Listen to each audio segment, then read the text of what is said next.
This is Dave Schwartzberg at RSA Conference 2017. I am representing MobileIron. I am a MobileIron security engineer, and I am here with some colleagues and a partner. Please, everyone, introduce yourselves. Hey, I'm Tim Jackson. I'm a security architect at MobileIron. Sean Ginevan, Senior Director of Strategy for MobileIron. Domingo Guerra, President and Co-founder out of Appthority. Thank you, gentlemen. And we got a lot to talk about today. We've had some exciting things happen at RSA. It's only really kind of like the second day, I guess. And we all have something to share. So, Tim, why don't you tell me what you saw the other day at RSA and kind of explain the problem and explain some of the solution that enterprises might have? Sure. So there's a very interesting discussion going on about the security of IoT in the home and how that's going to affect enterprise security going forward. And that's not necessarily something we usually think about, because traditionally enterprises have tended to say, well, my security boundary is really my enterprise network, and it kind of stops there. But now with all these IoT devices like DVRs and IP-enabled cameras and such, all of a sudden the security of those things starts to matter when your employees are taking their phones and tablets and whatnot back to their home network. So there was a discussion from Chris Young, who's a senior VP and GM over at Intel Security, and he was talking quite a bit about this. It was quite fascinating to hear. So wait, are you talking about enterprises having to secure their employees' home network? And if that's the case, maybe you can explain the problem a little bit more and some kind of countermeasures or protections that these enterprises can take. Yeah, so at least we have to take into account the home networks when we're designing enterprise security now. And so, you know, it's a little hard, as you're noting, to go and just secure the network directly, but there are a number of things that customers can do today, and I think there will be more innovations in the future. So one thing that you can actually do is you can say, hey, you know, I've got an MDM, and I'm going to care about the posture of the devices that are going back and forth between that home network and my enterprise network. And that should really be your first line of defense. The next thing you can do is to actually try to keep unauthorized apps off of those devices, right? And so there's different techniques for doing that. Access is one of those, to kind of keep unauthorized applications or unauthorized devices from being able to get data from your cloud services. This is what we like to call the spouse's iPad problem, or in this case, maybe it's the malicious IP-enabled camera problem. The enterprises can really start to actually think about these home networks as part of their security boundary, and kind of thinking about how they deploy these devices into those very hostile networks. So, Tim, you made a very interesting point. So you're saying that if an enterprise has an MDM solution in conjunction with something that can provide, say, web app or services kind of control, that sounds like it might be a viable solution? It's certainly a good first step, right? I think we'll see more and more things going forward that try to continue to push the envelope, but the technology that's there today, these are the things that we have, there are tools that exist that we can use to start to alleviate this problem. Very, very interesting. Sean, do you have something you want to say about that? Yeah, I think it's interesting because we hear this from customers too, right? Where organizations are really worried about this blend of work and personal, because you don't want to say no. You don't want to just say, no, you can't go and use that camera at home, or you can't go and use that tablet.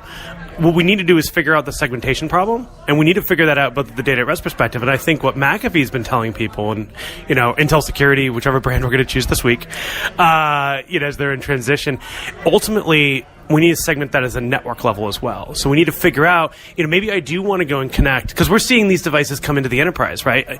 A startup business may go and choose a Samsung fridge from Best Buy because it looks really cool. We look really high tech in our kitchen.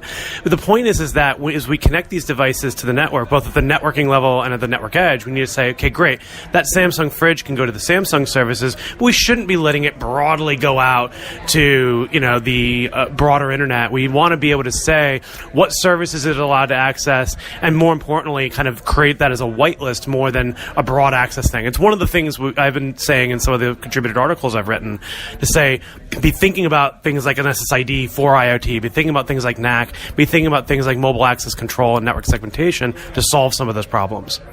Thank you. You kind of reminded me of something there. When I used to be a LAN administrator, 20 some odd years ago, I used to say no to my users all the time. And I can really feel for these IT admins and security folks where the boundary is the sky's the limit. Thank you very much. So I'm going to actually cut back to you because you just kind of ran over here. Didn't you just deliver a talk over there at RSA? And the sweat is dripping from my forehead. No, we did, and it was really a talk about sort of dovetailing, so some of the comments earlier around, a lot of organizations want to use enterprise apps to make users productive. 6 in 10 users say that they want their organization to stay on the bleeding edge of enterprise apps. And it's why we see in our own deployments, nearly 80% of enterprises globally have deployed more than 10 apps in their organization.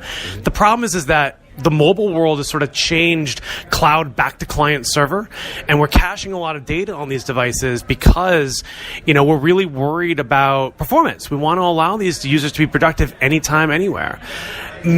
Simultaneously, whether you're talking about public sector, whether you're talking about global organizations handling European data, whether you're talking about healthcare organizations with HIPAA, there's a whole host of privacy concerns we need to be worried about. And we as organizations need to be able to prove to our auditors who's accessing what, that those devices are trusted, that the data is actually encrypted, because encryption and data privacy is actually being mandated by design. Those are all really very strong points. So kind of looking back at what Tim said, he was looking at like the problem, how it affects the enterprise, kind of strategically and a bit tactically, and you're really looking at it from that whole regulatory compliance, keeping the business going, the going concern, and avoiding the fines. Any other last words on that? Yeah, I think we've often thought about this as a user identity problem traditionally, and the fact of the matter is we need to think about the concept of identity much more broadly than we have in the past. It's not just good enough that Sean is the authorized user and is entitled to use that resource. I need to, with all these new regulations, show that the device and the applications are actually trusted and secured as well. And so we need to be building out different architectures. MobileIron does that with Access. We've been working with a lot of the identity providers to share more contextual data into our architectures. And now's the time to start planning for it, because you take GDPR in Europe as an example, it's going to hit in 2018, but if you lose a device with a customer record on it, you run the risk of being fined 20 million euros or 4% of your global company revenue, whichever's greater. That's a big deal for a one lost phone. And so the fact that these apps are caching data locally, and the fact that we have to prove to our auditors that we have encryption and privacy design, just like we have with HIPAA for those that have been in the healthcare sector for a while, it's becoming a much broader organization, more information-based organization. Need to think about it, and now's the time to start planning. I'm sure that's food for thought for a lot of people listening right now. So kind of also dovetailing into both of what you said, I sat in a talk earlier today. The talk was about any of those type of devices that are IoT devices that are also voice-activated, voice-enabled, where you can send commands, have it do something like schedule a meeting in your calendar, or schedule vacation, and then all the other cool things they could do is like do a lookup and say, oh, wait a minute, you don't want to do that because you have a meeting conflict, or your colleague is going to be out, and then no one will be there to mind the store, and the users are going to run amok. So these types of devices, they're sending out data. Where is that data going? In some cases, that stuff is disclosed, but in most cases it's not. Or if it's a service that is being rented by a third-party manufacturer who is really low budget, sub $20 million kind of revenue, and they just need to get the product out, there's going to be a lot less controls around people's personal privacy on these voice-activated devices. So this talk was very interesting because it really talked about how we already know how to protect data. We've already written the procedures. We know the processes. We have the encryption, but it has to be implemented by these manufacturers. They're not doing it. They're cutting the corners so that they can be more profitable, but at the risk of these huge fines at these organizations, now these users have these devices in their home network, and they're going to get dinged because somebody wanted to save $20,000 in R&D. So it was very, very interesting, but at the I know you got something to say, Sean, so hang on a second. So it really kind of wrapped up around that. But I kind of brought up a point where protecting the data from a logical level, we know how to do it. It is kind of hard. It's like herding cats. But at the physical layer, think back to that Get Smart TV show with the cones of silence. If you want to have a private conversation, right, Tim and I, we want to talk about something that we don't want anyone ever to hear or to listen. Why not put a kill switch on that device? Push a button, flip a switch. We could say what we want. There's no more electrical signal going to that device because we control the kill switch. Because if they build it, how do you know if it really would actually kill the device? But if we control the kill switches, which is like a whole nother market, right? You remember those USB plugs to kind of, well, I'll charge my phone, but I'm not going to transfer data. It's like cam collars. But yeah, just like the cam covers, right? It's a cheap solution which we should have for these devices, so we can have these private conversations and know that we control it. So something open source. So Sean, I'm going to bring the mic back to you and let me know what you have on your mind. Yeah, I think it's, you raised an interesting issue with voice. Does anybody remember Dragon Dictate? There was this huge issue with Dragon Dictate, I think it was like 10 or 15 years ago, where they were taking all the dictation that people were sending, and they were actually sending it up to their cloud for analysis. And so everybody was like going, okay, well, if I'm, dictating a legal contract or I'm dictating IP issues, am I now under regulation? So, the always-on listening issue with Alexa, I mean, we've seen this movie before. Like, we've seen this movie as an industry before. So I think it's a really good point. As we bring more of these pervasive devices in, it's one thing to ban Dragon Dictate and just say we're not going to use it, but how do you make sure that every random device isn't listening in the back end as well? It's a good idea. Thank you.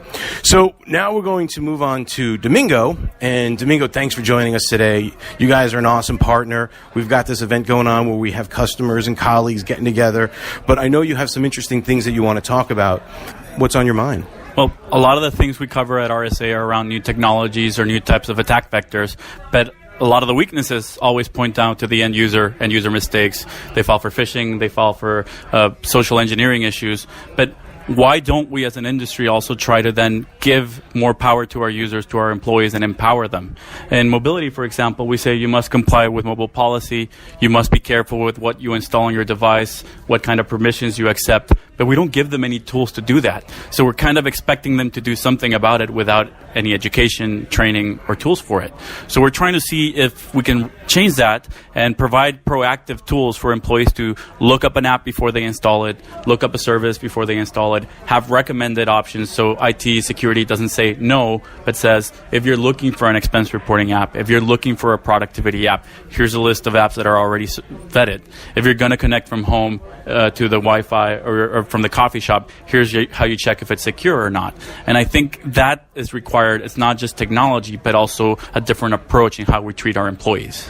So that's really interesting. There's a lot of approaches, there's a lot of training, and maybe you can provide a little bit more enlightenment if you are able to on some of these types of trainings that employees or employers should have in their corporate kind of policies on how to educate people so that they're not making these mistakes. Absolutely.